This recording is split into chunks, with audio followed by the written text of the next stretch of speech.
reading. Today is Friday, August 21, and we're going to be reading Job 30 and 30, 31, 32, and 30, 31, 32. And I have shown you teachers and totes. You have a song. A present one. Present. Yes. For the teachers. Yes. And totes. And coach. So, I passed this song. Be helped me. Be that you. B helps you. Yes. And I touched the Caudillo. And You're Joshua Caudillo. And I have a special song with you. For teachers and totes. So, do like this.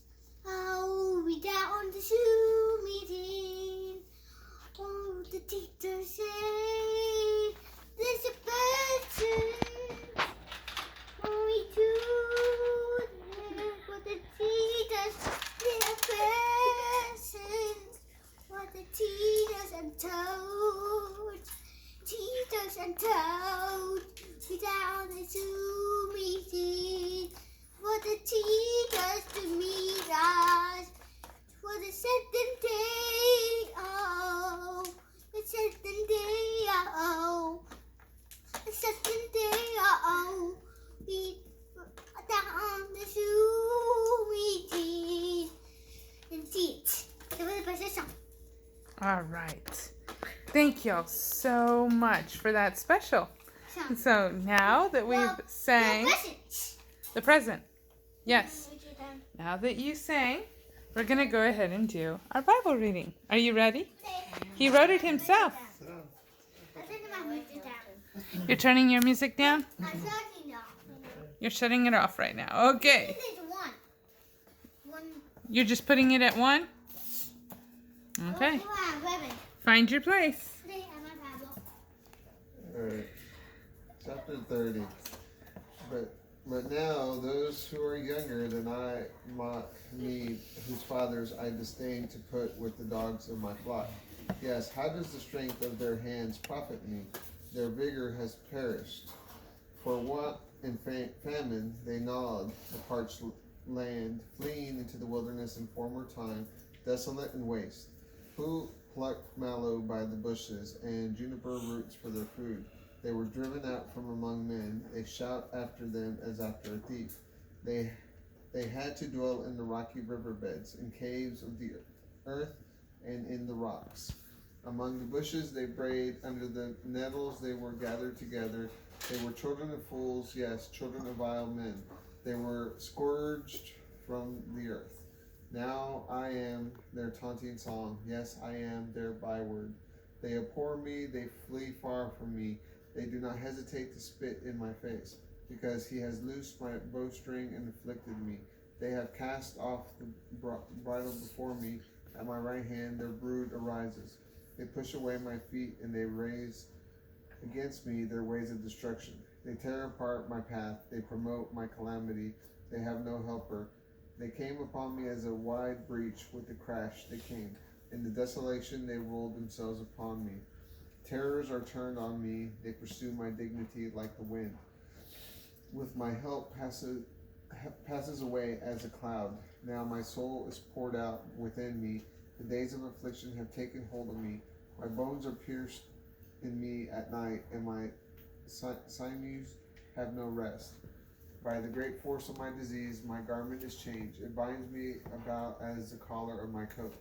He has cast me into the mire, and I have become like dust and ashes. I cry unto you, but you do not hear me. I stand up, and you do not regard me. You have become cruel to me. With your strong hand you oppose me. You lift me up to the wind and cause me to ride on it. You dissolve my success, for I know that you will bring me to death, and to the house appointed for all living. Surely he will not stretch out his hand to the grave, though they cry when he destroys it.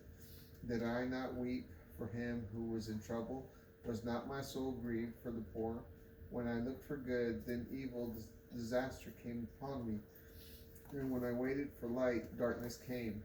My insides boiled and did not rest. The days of affliction have met me. I went mourning without the sun.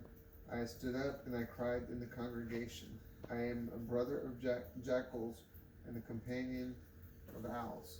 My skin is black upon me, and my bones are burned with fever. My harp is turned to mourning, and my flute to the voice of those who weep. Chapter 31. I made a covenant with my eyes. Why then should I look upon a young woman? For what portion of God is there from above? And what inheritance of the Almighty from on high? Does not destruction belong to the wicked, and calamity to the workers of iniquity?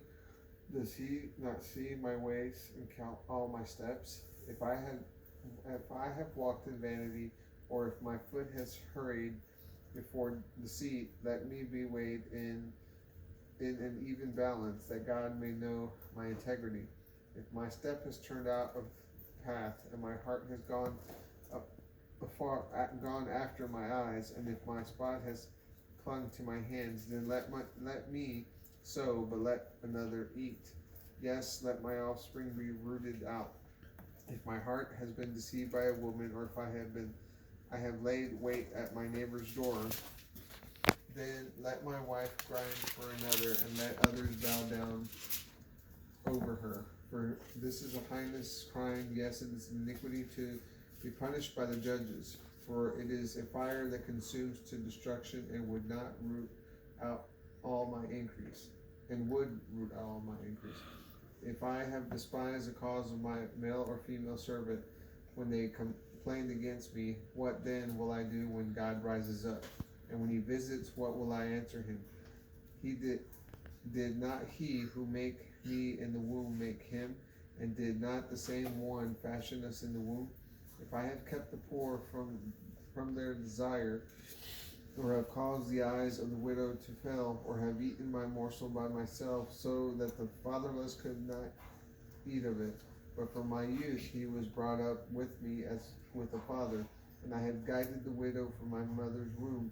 If I have seen anyone perish for lack of clothing, or any poor without covering, if his body has not blessed me, and if he was not warmed with the fleece of my sheep, if I have lifted up my hand against the fatherless, when I saw I had help in the gate, then let my arm fall from my shoulder blade, and my arm be broken from the bone.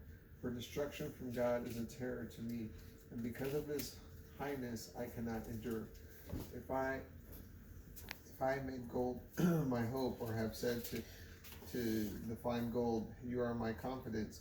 If I rejoiced because my wealth was great, and because my hand had gained much, if I saw the sun when it shined, or the moon moving in brightness, and my heart has been secretly enticed, or my mouth has kissed my hand, this would also be an iniquity to be punished by the judge, for I would have denied the God who is above.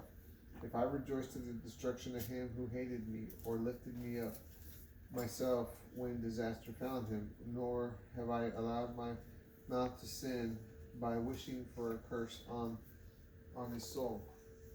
If the men of my tent have not said, Who is there who has not been satisfied with this meat? The stranger has not lodged in the street, but I opened my doors to the traveler. If I covered my transgressions as any man by hiding my iniquity in my heart, did I fear a great multitude, or did the contempt of families terrify me, so that I keep silence and did not go out of the door? Oh, that one would hear me. Behold, my desire is that the Almighty would answer me, and that the one who contends against me had written a book. Surely I would carry it on my shoulder, and bind it on me like a crown. I would declare to him the number of my steps. Like a prince I would approach him. If my land cries out against me, and its furrows also weep together, if I have eaten its fruit without money, or have caused its owners to lose their life, let thistles grow inside of wheat, and weeds instead of wheat, and weeds instead of barley. The words of Job are ended. Chapter 32. Elihu speaks. Job's three friends rebuked.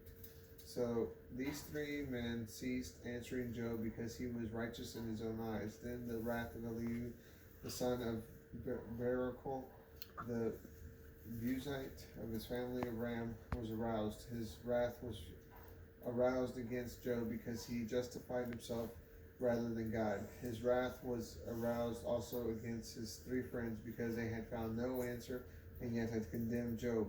Now Elihu had waited until Job had spoken because they were older than he. When Elihu saw that there was no answer in the mouth of these 3 men, then his wrath was aroused.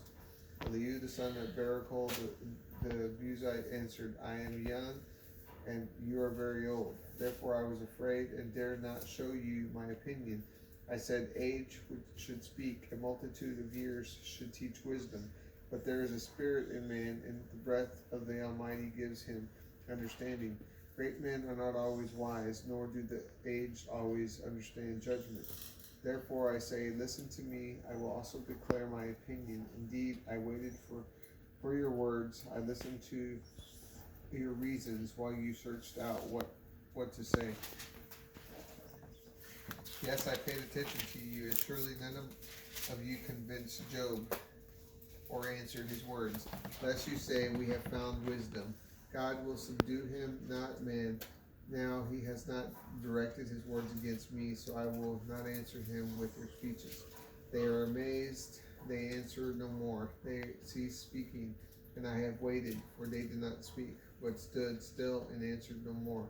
I said, I also will answer my part. I too will show my opinion, for I am full of words. The spirit within me compels me. See, my belly is like wine that has no vent. It is ready to burst like new wineskins. I will speak, that I may be refreshed. I will open my lips and answer. Let me not, I pray, show partiality to anyone, nor let me give flattering titles to man. But I do know how to give flattering titles. In so doing, my Maker would soon take me away. All right, and that is Job 30 and 32. And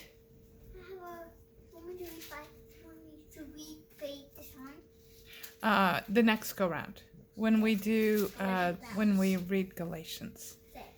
Okay, so yes,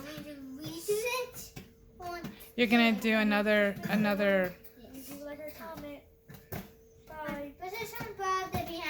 Well, we need to wake up your partner there, your sister. She's the backup vocalist.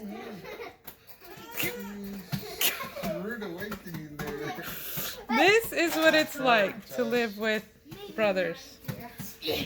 All right, we're still recording. Say hi, say bye. Bye.